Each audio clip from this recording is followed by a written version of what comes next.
I came over to play games, just like I always said I would. But when I stepped into the cramped, sunlit loft, I didn't expect to find her there, perched in the middle of the couch with a level of ease that made the room shrink around her. She was older, mid-40s, I guessed, but the way she leaned forward, elbows on her knees, scanning the screen with this sharp, amused focus, made me forget numbers entirely. Her name was Marlene.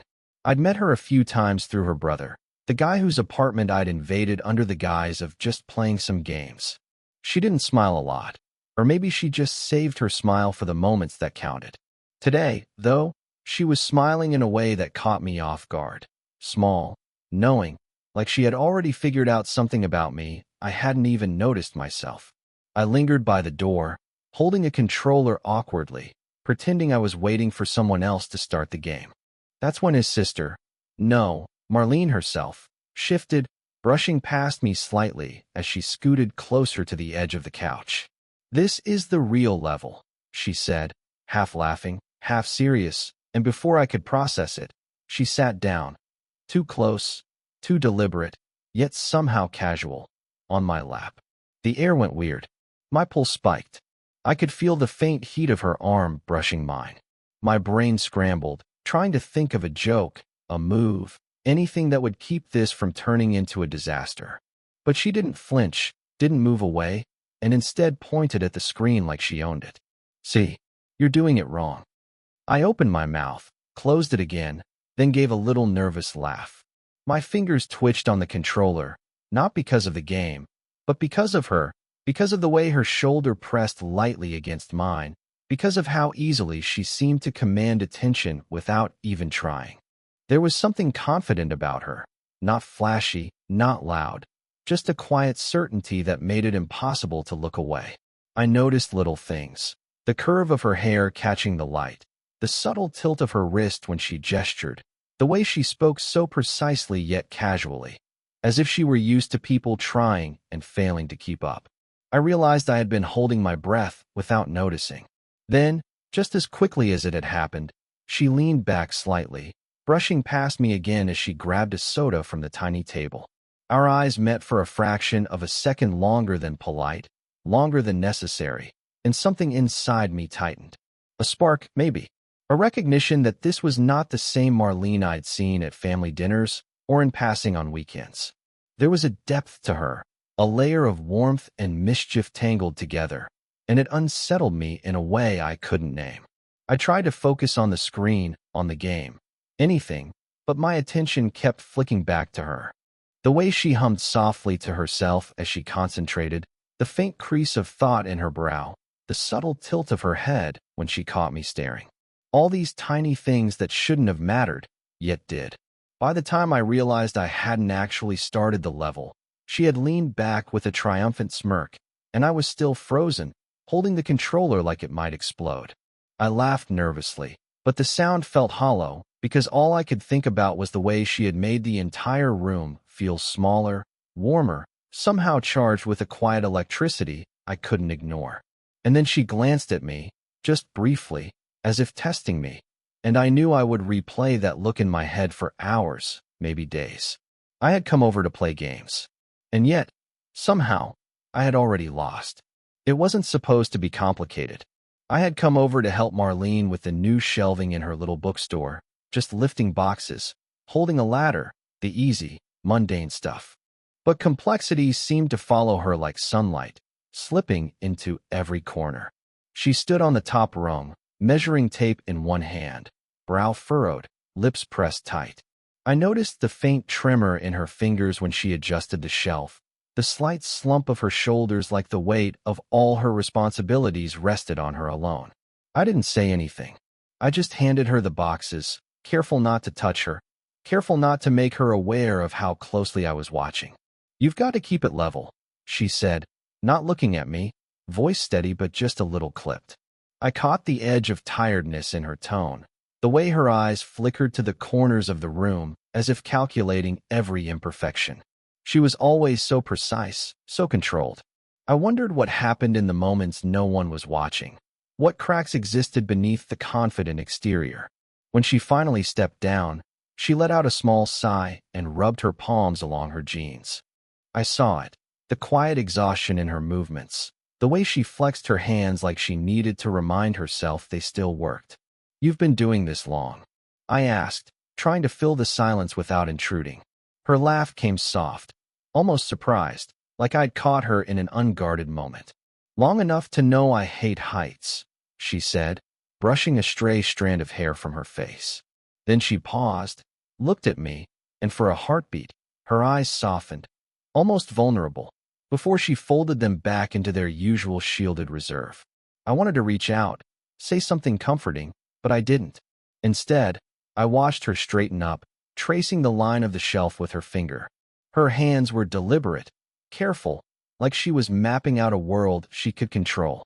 And yet, in the small, unconscious ways, a sigh, a blink, a flick of hair, she betrayed a kind of weariness that made her human and impossibly magnetic.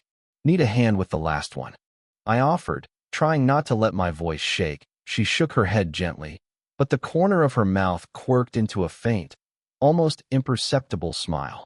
"I've got it," she said, but there was a softness there, a fragile sort of trust that hadn't been present before. It made me want to linger, to stay in that space just a little longer, even if she didn't notice. I handed her the last box anyway, close enough to feel the warmth radiating from her arm. She brushed past me as she carried it to the corner, and our fingers grazed briefly. My pulse jumped, and I realized I had been watching her all afternoon, memorizing the way she moved, the way she exhaled after each small victory. When she finally looked at me again, there was a flicker, a quiet acknowledgement, not words, but something in the set of her shoulders, the tilt of her head. And I caught it. The tiniest pull of something forbidden, something fragile, that hummed between us like static. I wanted to ask her if she felt it too, but I didn't. I just stayed close, letting the tension settle, letting the silence speak. And yet, I couldn't stop thinking about the warmth of her hand, the brief brush, and the way her laugh had slipped out for me alone. The rain came down in sheets that night, drumming against the small hotel window where we'd been sorting inventory for the next day. I was perched on the edge of a chair, notebook in hand, while Marlene crouched by the floor, lining up boxes like she could somehow tame the chaos with order. The storm made everything feel smaller, more intense, like the walls were pressing in and forcing things to surface that normally stayed buried. She glanced up at me, wet hair clinging to her temple, and for a split second, something flickered in her eyes, a softness, a hesitation, maybe even curiosity. I felt it too, like a current I couldn't name, pulling in a direction neither of us wanted to admit. "Careful with that," she murmured, reaching for a fragile box that teetered dangerously. My hand moved instinctively, brushing hers. The contact was brief, electric, and I froze, aware of how close we had become without either of us saying it aloud. I wanted to say something. Anything. To acknowledge the tension, to break the fragile line we were balancing on. But before I could, her phone buzzed against the countertop, and the spell shattered. She glanced at the screen, lips pressing together, a small frown crossing her features. It was a name I didn't recognize, but I saw her flinch, the tiny shake of her hand as she swiped to answer. Her voice softened, polite, distant, the way she spoke when she had to be untouchable, untangled from whatever personal chaos was trying to creep in. I wanted to ask who it was, but I didn't. I could feel my pulse in my ears, every instinct screaming that I should lean closer, bridge the small gap between us, but restraint won. The rain kept falling. The shadows of the room grew longer as she hung up, a faint sigh escaping her lips. "Sorry," she said, not looking at me. "Just paperwork." She forced a tight smile, but I saw the fatigue in her jaw, the tension in her shoulders, the way her hands lingered near the box as if she needed something tangible to steady herself. I sat there, notebook forgotten, trying to focus on anything but her. The curve of her neck, the way her hair fell across her face, the subtle rise and fall of her chest as she exhaled. Every second felt magnified, like time had slowed just to make the unspoken palpable. At one point, she leaned over to pick up another box, and I instinctively shifted closer to steady it. Our knees brushed. My heart thudded. I could feel her glance flick at mine, fleeting and loaded, before she quickly turned away, arranging the shelf with meticulous care. The storm outside pounded like an echo of what I felt inside. Impatient, restless, urgent. I wanted to reach for her hand again, to close the space between us even for a second, to let her know that I saw her, really saw her. But I stayed still, voice caught somewhere between caution and desire, letting her move away first. And yet, as she straightened up, I couldn't stop replaying the touch, the proximity, the almost confession hanging unspoken in the space between us. My chest ached with restraint, and I realized that tonight, the storm wasn't the only thing raging. I wanted to lean in. I didn't. We hadn't said much since the rain let up. The loft smelled faintly of wet carpet and coffee that had gone cold hours ago. Boxes were stacked neatly now, like markers of some unspoken order, but the air between us was anything but orderly. I was sitting on the edge of the couch, arms wrapped around my knees, and she perched across from me, elbows on her thighs, chin resting in her hands. We didn't need words. The tension had settled into the quiet like a living thing, breathing along with us. Finally, she exhaled, slow, deliberate. "Do you ever think about what this is?" Her voice was low, hesitant, yet it carried a weight that made me stop thinking entirely. I blinked at her, unsure whether to answer. "What this?" I asked. The words sounded empty, small against the enormity of what she'd just asked. "This," she repeated, letting her hand hover in the space between us, not touching anything. "Whatever this is, between us. I feel like we're pretending it's normal, but it's not." Her eyes caught mine, searching, measuring. And in that look, I saw something I hadn't allowed myself to see before: vulnerability, doubt, fear even. She was usually the one in control, the one who made things appear effortless. But now, stripped of pretense, she was raw, exposed, human in a way that made my chest ache. I wanted to reach out. I wanted to bridge the gap and say that I felt it too. The pull, the confusion, the chaos. But I stayed still, voice caught somewhere between caution and honesty. I don't know," I admitted, whispering more to myself than to her. "I can't make sense of it either." She nodded slowly, and for a moment, neither of us moved. The room hummed with the sound of the heater, the soft creak of the floorboards, the faint tick of the wall clock. It felt infinite, that silence, and yet painfully finite, because each second was loaded with everything we were both trying to deny. "I keep thinking maybe I shouldn't feel this," she said finally, almost to herself. "Maybe I'm imagining it. Or maybe I'm just tired of pretending I don't." Her hands tightened into fists in her lap, then relaxed, trembling slightly. I watched her, memorizing every subtle movement. The way her lips parted before she swallowed, the small tilt of her head, the furrow of her brow when she tried to stay composed. I realized then that everything about her, the control, the confidence, the effortless composure, had always been layered over something fragile, and I was standing at the edge of it, looking in. "I don't want to hurt anyone," she said softly, voice breaking just enough to make it impossible to ignore. "Not you, not me, not anyone who gets caught in this." I opened my mouth, closed it. The words wouldn't come.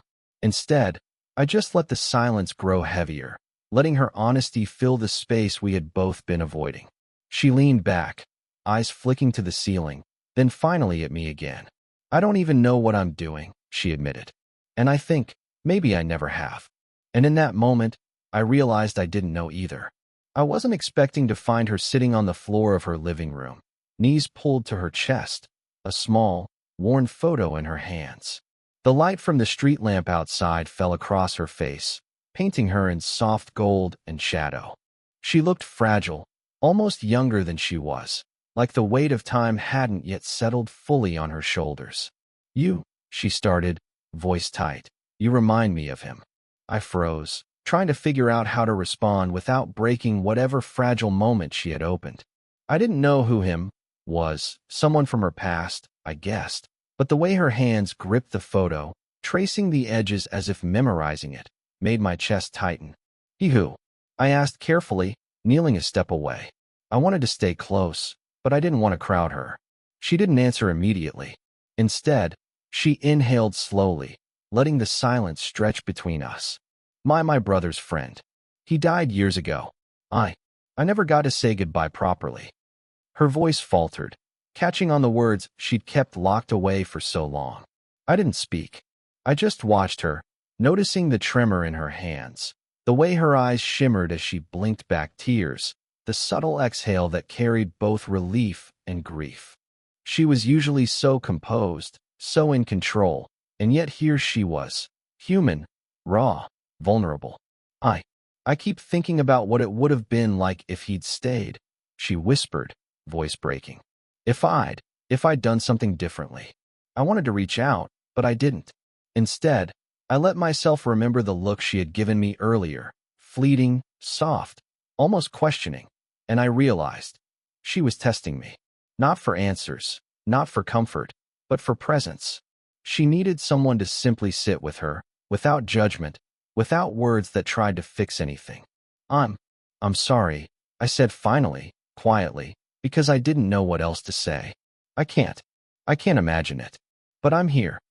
She let out a small, shaky laugh, the kind that's part relief, part disbelief. That's enough. She pressed the photo to her chest and looked up at me, eyes raw but searching. For approval, for understanding, maybe just for someone to witness what had been buried for years. I stayed still, letting her words hang between us. The room felt warmer now, closer somehow, even though neither of us had moved. The air was thick with something unspoken, trust, grief, the subtle shift of a boundary I hadn't even known was there.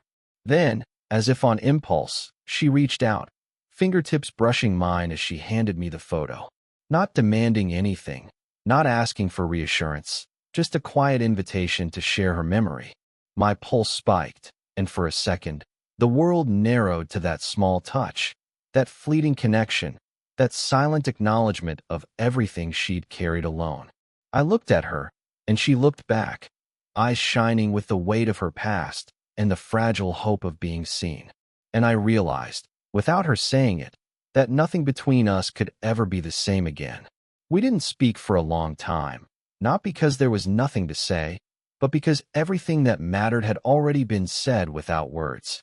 The bookstore smelled faintly of old paper and rain-washed asphalt outside. Evening light spilled through the tall windows, turning the dust motes into golden particles that hung between us like something sacred. I was sitting cross-legged on the floor, sorting through invoices I hadn't actually been paying attention to. Marlene was perched on the edge of a low shelf, knees drawn up, arms wrapped around them. Every now and then, she'd glance at me, a fleeting half-smile tugging at the corner of her lips. It wasn't flirtation. It wasn't even acknowledgement. It was understanding, a recognition of the distance we had crossed without naming it.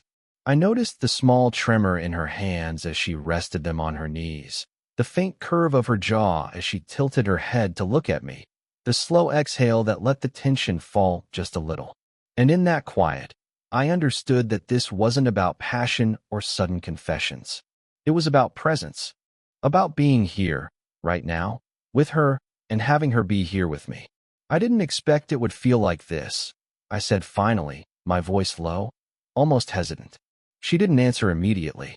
Instead, she shifted slightly, moving closer on the shelf until the edge of her knee brushed mine. The contact was so light it could have been accidental, but neither of us moved away.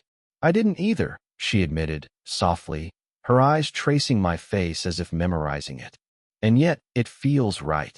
I wanted to say more, to unpack the whole storm we'd been through, to tell her how much I'd thought about her, about every fleeting glance, every accidental brush of a hand. But I didn't. There was no need. The silence carried everything. At some point, our fingers touched, briefly, a light brush as I passed her a notebook. Neither of us pulled away. My hand lingered, warm against hers, grounding us both in the space we had created together. The world outside could have collapsed, and it wouldn't have mattered. We settled into the quiet, side by side on the floor, shoulders almost brushing, hands occasionally meeting without intention. No words, No declarations, no promises. Just the shared acknowledgement that what had been building between us, the tension, the restraint, the long nights of quiet observation, had led to this inevitability. She leaned her forehead briefly against my shoulder, just a flicker of contact, but it said more than any words could. I rested my cheek lightly against the top of her head, and we stayed that way, breathing in the same rhythm, letting the moment stretch, fold, and settle into itself. And in that stillness, I realized that the story had changed. We had changed. The pull, the hesitation, the careful dance, all of it had condensed into a simple truth neither of us had to name aloud. I didn't need to say it. She didn't either. We just existed there, together, and that was enough. I still remember that evening like it happened yesterday, though months have passed. The bookstore smelled of rain-soaked streets and old paper, the soft hum of the heater filling the spaces where words weren't needed. Marlene and I sat side by side on the floor, quiet, sharing the same small space and breathing the same rhythm. It was ordinary, and yet it was everything. Since then, nothing has been exactly the same. I notice her differently now, the small furrow in her brow when she's thinking, the way her fingers tap lightly on a counter when she's focused, the quiet confidence she carries even in moments of doubt. She notices me too, in ways that don't need to be spoken aloud. The slight tilt of my head when I listen, the way I sometimes mimic her careful movements without realizing it. We don't need grand gestures or words that feel too heavy. Love, I've learned, isn't always fireworks or proclamations. Sometimes it's the way someone's hand brushes yours as you pass a notebook. Sometimes it's leaning your forehead against a shoulder and letting the world shrink away. Sometimes it's the calm knowledge that, in all the chaos, there's a person who sees you, really sees you, and lets you see them back. I've changed too. I used to measure my worth in accomplishments, in the approval of others, in noise and attention.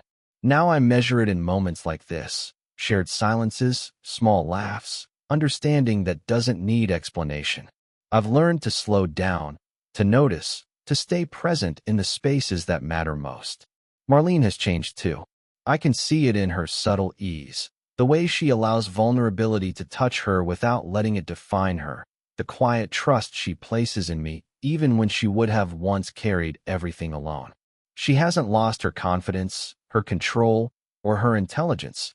She's just let someone share the weight with her. And I think that's what love is, at least the kind that survives slow-burning tension and restraint. It's shared presence, earned over time, acknowledged in glances, gestures, and silence. It's not about perfect timing or dramatic declarations. It's about noticing, being noticed, and quietly deciding to be there anyway. I still replay those early moments in my head. The rainstorm, the nearly confessions, the small touches that made my chest tighten.